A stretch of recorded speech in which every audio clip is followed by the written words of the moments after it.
What's up and welcome to the video. On the desk next to me is the brand new M4 iPad Pros. And that is the 11-inch model with a new starting price tag of $1,000 without any of the Apple accessories. So let's talk about the new iPad that has an SoC that is not even available on the MacBooks. This should be really interesting. Now, before we jump into M4 and the limitations of iPadOS, let's talk about the wow factor that Apple is trying to, I'm not even going to say trying to, they definitely achieved it because the overall vibe of the iPad Pro's design still remains the same. Like, you can look at it from a distance and be like, that is an iPad Pro.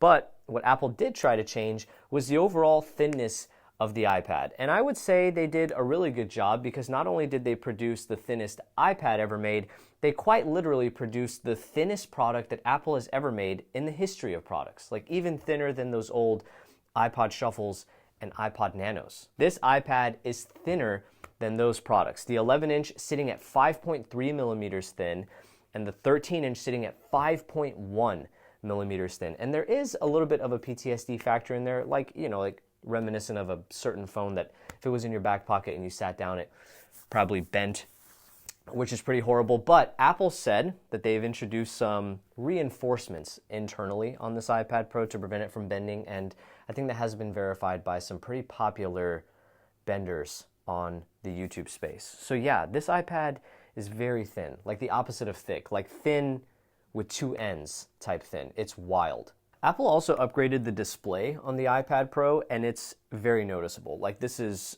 by far one of the best displays I've ever seen on a tablet-like product, let alone in the entire iPad line as well.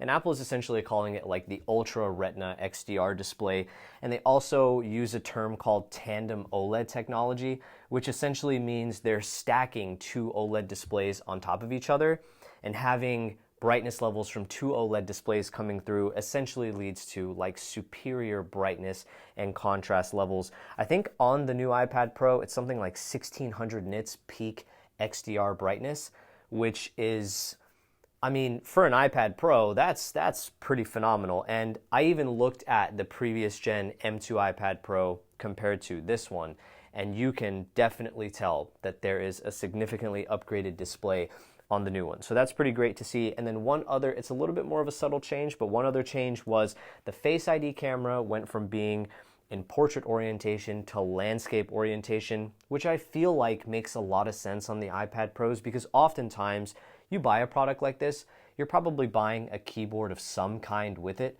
which means that for the majority of your use, it's going to be in landscape mode, which I think just helps with things like making unlocking easier. I remember on the M2 iPad Pro, there were a lot of times where I was accidentally covering the Face ID camera because it was on this part of the iPad, and I kept touching it and covering it. So putting it in landscape mode honestly makes a lot of sense. But that's, again, just a little bit more of a subtle change. The most interesting change we've seen on the new iPad Pro comes internally, though, and that's the fact that this iPad Pro actually introduces the M4 chip.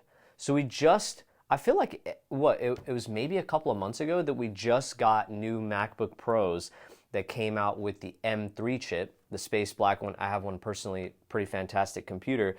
And then now here we are, like a couple of months removed from that release of the M3 to the new M4 chip, which has just debuted on these new iPad Pros, which is pretty wild. And I feel like it's been a pretty consistent theme for all of our iPad Pro reviews recently, M1, M2, is that they come with so much power. In the case of this new one, it's literally the newest level of Apple's computer chips that they'll probably be including next time they refresh the MacBook Pros or any MacBook in their lineup.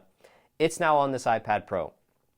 But in my opinion, the greatest limiting factor on this iPad is probably still going to be iPadOS, because we are getting specs that are similar to a computer. M4 with 8 gigs of RAM on my particular iPad Pro, but we're not necessarily getting software that I feel like should live up to the type of power that is on this iPad. Now, is it very fast and very powerful, more powerful than the M2? Absolutely. I don't think there's a single workflow you can put on the M4 iPad Pro that's probably going to trip it up. I have Final Cut Pro and like Adobe Premiere Rush installed, Photoshop installed. I have all sorts of things on this iPad that would create a heavy workflow. And there are things like in iPadOS like Stage Manager and enhanced multitasking capabilities, but it always just kind of feels like the iPad Pro is living up shorter than its potential, especially with the type of hardware that Apple is equipping it with. Now, as far as the software goes, we are going to have to wait and see what Apple ends up bringing out at WWDC because we are recording this review prior to that event actually happening. So hopefully we'll see some cool stuff come to kind of take advantage of the sheer power that we have in something like an iPad Pro. But that also brings us to a couple of things that you should consider and know before you actually go and buy this product if you are interested. And I want to start with the accessories. So let's say, I feel like at this point in time, if you're upgrading to something like an M4 iPad Pro, you probably own an iPad Pro of some kind previously. In most cases, it's probably going to be the M1 or M2 because those have been around now for quite some time. They're still absolutely fantastic. But let's say you're in my boat and you own an M2 iPad Pro and you're upgrading to the M4. You're going to have to get yourself an all-new keyboard, which is pretty expensive. The keyboard is upgraded in certain ways, which makes it pretty nice still, but you are going to have to get yourself a new keyboard, and real bummer, if you like the Apple Pencil, you're going to have to get yourself a new Apple Pencil as well, which now there's two options. One that can actually charge via USB Type-C, but it's missing a couple of features in order to make it a little bit more affordable, and there is the new Apple Pencil Pro. But if you were like me and you already had the second gen Apple Pencil that connected and charged magnetically, it doesn't work on the M4 iPad Pro for some reason. So that is a little bit of a bummer. And there are a couple of performance and hardware related things to consider as you start upgrading the iPad Pro, and it can get very, very expensive. So again, the 11-inch model starts at $1,000, and you have your choice of storage options, but once you hit 1 terabyte and 2 terabyte storage options, you actually get upgraded in a couple of different ways. So if you opt for 1 terabyte, you get a bump in a CPU core, 9 to 10, and in RAM, 8 to 16. Think about it. An iPad Pro with an M4, 10-core CPU, and 16 gigs of RAM, and it's still running iPadOS, which is absolutely wild. But another thing to consider, once you hit 1 terabyte and 2 terabyte, you also have the option for what Apple is calling like nano-textured glass, which is essentially going to be very, very high anti-glare properties. Apple describes it as the type of display that you would use in the most demanding ambient lighting environments. But one thing to know about those types of displays is typically, because it's not the first time Apple has used something like this in their displays before, they're typically very scratch prone. Like oftentimes I've seen these types of displays handled by people who are wearing gloves. So I'm not really sure how well that's going to hold up on a touchscreen.